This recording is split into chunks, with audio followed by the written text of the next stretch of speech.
This is the video on the journey of why I'm unbiasing my before ultimate bias, Yoongi of BTS. Agust D's second whole mixtape and music video dropped literally 17 minutes ago as of the time of me filming this. I'm so nervous. Oh my gosh, okay. That's my bias for everybody who doesn't know, and like, oh my gosh, I'm so excited about this. It's been damn 4 years. Oh my god. Let's get it, Yoongi! Second mixtape, let's go! Oh my gosh, that part slapped. We are going from the very beginning. He looks so fucking good. He looks so attractive. No, that's a look with that jacket. That's a damn look. You are the king, you're the boss. This is insane. Oh my gosh, this is such a look. Fuck me up. Call them out. He looks so good. Why is he like a perfect man? Like, oh my god. Like, I'm so sad he's not gonna be my husband. Shut the fuck up, his smirk. What?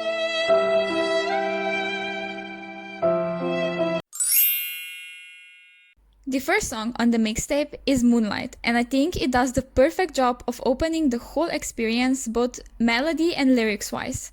He once again touches on the hard background and the life he had and came from before he became an idol. He discusses his issues with religion, with not being able to afford food, the poor status of his family. He says that no matter how many years have passed and how much his life has now changed, the moonlight is still the same and will always stay the same. The moonlight is used as a sign of stability. He's talking about self-doubt, about one moment feeling like a genius because verses come to him so easily and he's satisfied with them, but the next moment feeling like a loser because some verses won't come to him no matter how hard he tries to use his brain. It's a very raw way of tackling the topic of feeling like you have to follow the labels the world has put on you, which sometimes can feel burdensome. In one part, he even brings us back to his song Nevermind, with the verse, "If you feel like you're gonna crash, step on it harder, idiot." The song overall is very calming and soothing, doesn't go too hard on you, but also not too soft. His voice changes from rapping to singing, expressing the two sides of him very well, confidence and doubt, genius and loser. I absolutely love it, and I had zero doubt he will once again come out with nothing but the purest truth about his life and his emotions. It's what I love and appreciate about him the most and always will. Speaking of calm, yeah, Daechwita is a whole-ass hard bop. It starts off rather calm, with traditional Korean sounds mixed together, and once the beat drops, he goes all off. I mean, I'm not complaining at him calling me trash for 5 minutes, cause he isn't wrong. He shows very high level of confidence and trust in himself, both in the lyrics and his attitude in the music video. He refers to himself as the king and the boss, therefore we see the kind of two characters playing in the music video, which takes us back also to his song Shadow from BTS's latest album Map of the Soul 7, where he says he wants to be the king and the boss. Now in this song, he says he is the king and the boss, which means we are one step closer to finding ourselves and reaching our dreams. He does a great job at mixing traditional Korean sounds and his rap style that we've already met in his first mixtape called Agust D. The link to his music video will be in the description down below, by the way, so you can watch it if you didn't yet. This is for sure my absolute favorite song he has ever released. It is absolutely my style and I already rewatched it about 100,000 times. The music video also has a story and amazing production, as always. The third song we have is What Do You Think? And I personally think, no pun intended, that this could be the song that will potentially get the second music video if he will go by the same system as he did for his previous mixtape, where we had 2 music videos. The song goes hard from the very beginning, and it gives me very similar vibes to Give It To Me from his first mixtape. Without even reading the lyrics, you can realize he's spitting on absolutely everyone. At one part, he takes us back to No More Dream, BTS's debut song, with the lyrics of big house, big car, and big rings. But this time, he says he has them all and doesn't only wish for them anymore, which again takes us one step further and shows his improvement and growth career-wise. The song overall is just basically calling out everyone who is hating on him and BTS, everyone who never believed they could get to the point they are at now. He is asking them what do they think about Billboard, Grammy, and so on, basically all of their biggest achievements. I have to say this is one of my favorite songs on the mixtape, which isn't necessarily a surprise because Give It To Me was one of my favorite songs off of his first mixtape and they give me very similar vibes. It's very typical rap style with a lot of flexing, which is very common for hip-hop culture, but then again, Yoongi is the only one who can flex in my face all day and I won't complain for even 1 second, and that's that on that. Period. Next song is called Strange and is featuring Namjoon or RM of BTS, and I was the most excited for this song. Unfortunately, after listening to it, I have to say it's my least favorite on this mixtape. It's heavily auto-tuned to the point my ears started hurting, and I don't think it was necessary at all, because both of their voices are amazing and beautiful on their own. I also think it's a very boring song, in a sense of staying on the same level the whole entire 3 minutes. It doesn't challenge your mind or brain at all. It's very forgettable in my personal opinion and will not be on my playlist. I like the message of it very much though, and the fact that Namjoon had a very significant portion of the song for himself, which therefore didn't make the collaboration useless. The line where they said that no matter how much money you have, you will still be the slave of the system hits hard, because many think that having money will make them free, make them the bosses of the whole world, and they will be able to do whatever they want. But it's not like that, and will never be. It's something many need to hear, either you fantasize about money or not. It's a reality check we all very much need, especially in times like these, when we slowly realize that money can't buy everything and that there are other things you need way more to even be able to live and be happy. Halfway through the mixtape, we have 28, and this song is a shorter one, kind of representing a transition from the first part to the second part of the album, from the confident, flexing side to the emotional and vulnerable side. Therefore, 28 is a mix of both. We have the confident him, saying he is chasing his dreams and he is living his dreams now, but also his vulnerable side, realizing he is no longer a kid who dreamt about chasing his dreams one day and it all seemed easy. He is 28 now, struggling to chase his dreams and having many obstacles along the way, which made him realize he is becoming an adult, which is the theme of this whole song. He is slowly realizing that even after achieving your dreams, you have to keep chasing it to keep it in your life. And as you get older, this gets harder and harder, because you more and more realize how harsh and brutal the real world is. Some people will not be happy for you, will want to stop you. But throughout the song, he seems like he is accepting that, and he is accepting that he will be living like this as an adult for the rest of his life. He is accepting the reality and the world in the way it is. He expected to change after he graduated, or after he turned 20, but he is still the same person, which can signify that he never changed who he is, even when his status and lifestyle did a complete 180 turn. He still has that child inside him, that child that first fell in love with music and brought him to pursue it. It's overall a very beautiful song and a perfect transition to where we are heading now. Brace yourselves. As the first song, in the second part we have Burn It, which is featuring Max or M-A-X, I'm not completely sure. The artist I've never heard of before, but I also really love on this track. His voice fits the chorus perfectly. The whole song is again very one-leveled, not much is going on, but I still think it is more interesting than Strange, because we have the transitions between soft singing and hard rapping. The lyrics are dedicated to his younger self, once again telling us that who he used to be before fame and who he is now are the same person. He hasn't changed and therefore feels comfortable with burning his past self behind. Burning the past he has lived prior to auditioning. The past with a lot of hardships and bad memories. It gives us a hint of self-growth inside of Yoongi.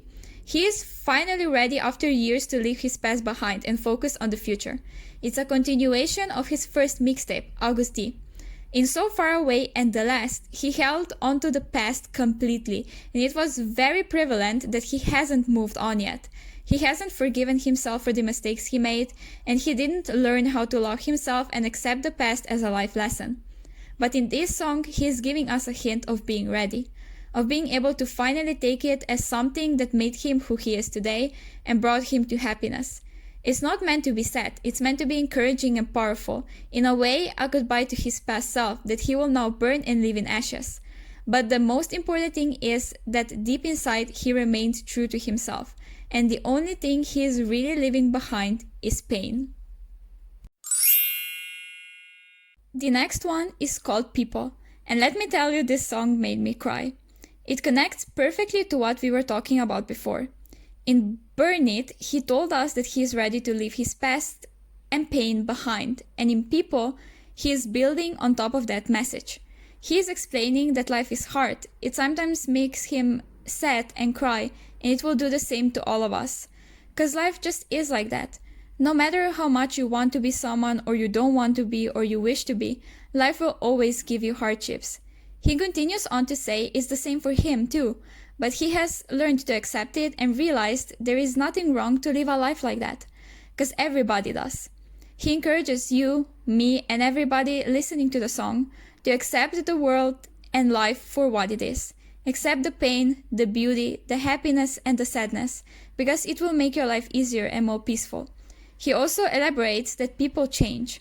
You changed, he changed, we all changed. Again, it's a result of life. It's a normal thing.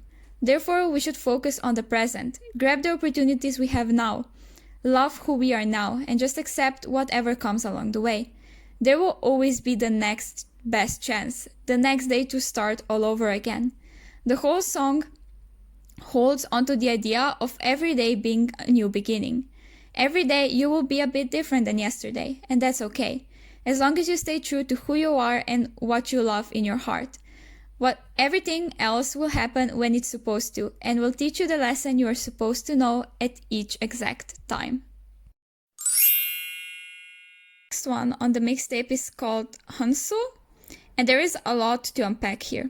First, let me say it's a very beautiful song, showcasing his amazing vocals. The message though is very emotional and deep once you look into it. He is instantly referring back to the lyrics of So Far Away, the song off of his first mixtape. There he kept referring to the alcohol as the way to escape and make himself numb to the pain he was feeling inside. In this song, he once again repeats that and describes alcohol as a source to erase his bad memories, or memories he doesn't want to remember. It is working.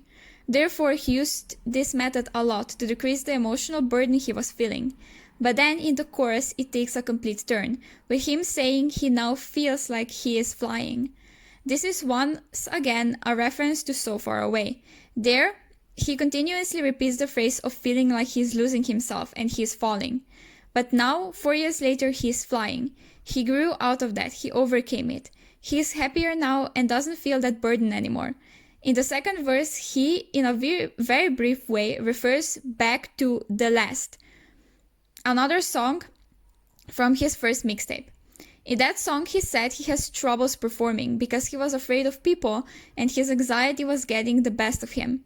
But this time, he is saying that he is now performing in stadiums, and although he still sometimes wants to run away and is scared because of all the sudden success, he doesn't care because tomorrow will come for a new beginning and he has all of us now. He no longer feels alone, which was the main theme of his first mixtape. Loneliness is his biggest fear. Then we have the second to last song, Interlude, Set Me Free. This is a bit of a lapse back into his old self. Throughout all past 8 songs, we saw the new him, confident, happy, ready to leave his past behind, accepting the world. Then we get a glimpse inside of the deepest part of his mind, where he still feels a part of that pain from the past. He says that some days he's crawling on the floor, and some days he's flying high in the sky, signifying he is not completely healed yet. He still drags a part of his pain with him, and it's still haunting him from time to time. The whole song is him speaking to the life, to the universe, asking why he is still feeling this way. Why some days his heart still hurts, although he sometimes feels he has grown so much and is so much happier. He is asking to be set free of this pain and He is asking to be set free of his pain completely, for life to set his heart free, so he will be able to be fully happy and fully confident. Because he is not there just yet. He still has things to work through and he is still hurting. The song is completely raw, the calming melody and his real raw vocals. It truly shows his deepest side and opens us up to the fact that although everything he said in his previous songs is true, some days he still is his best self, but he doesn't want to be and he doesn't understand why that is. The very last song is called Dear My Friend, and I don't even know how to explain it. The song is very calming and the melody makes you feel a lot of nostalgia. The lyrics are heartbreaking if you know Yoongi well. He has expressed many times in the past that things like traveling, going to the restaurants, going out to the movies and stuff like that are very meaningful to him, because he doesn't do them very often because he doesn't have many friends. This shows us his deep-rooted fear of loneliness once again. Throughout the entire song, he is referring to a friend from Daegu, his childhood friend, who he has lost as soon as he pursued his music career. He explains that he hates that person, but at the same time misses them and continues on describing everything they did together. Things he no longer does because he lost so many of his friends. He keeps going from the hate to love and back to hate. It shows his inner conflict. This friend left him behind, cut ties with him, which made Yoongi hate them, but on the other side, he wants to do all of those things with him again and misses them. He cannot decide on which side to step until we come to the bridge, where he explains to us that this friend reached out to him years later, wanting to meet again, and there Yoongi makes a decision. He refuses to meet this friend again, saying he turned into a monster. We can see Yoongi chose the hate towards this person as the overwhelming emotion. He feels betrayed and left behind. But maybe behind the lines, we can see that although he is sad and misses them, he knows his self-worth now and knows who he wants to surround himself with. Therefore, he decides to not renew this friendship, no matter how much it hurts. Overall, this album is nothing less and nothing more than I expected from Yoongi. The lyrics take you on a complete roller coaster of emotions, and I am so proud of him. It was worth of waiting 4 years for this masterpiece to be released. My favorite song off of this album is for sure People, because of the lyrics and just the overall vibe of it. And my least favorite, as you could probably tell throughout this review, is Strange. But let me know which are your favorite and least favorite in the comments, and I hope you enjoyed this video. But I'll see you again already on Sunday, and I hope you will be there with me. So yeah, bye bye, see you soon.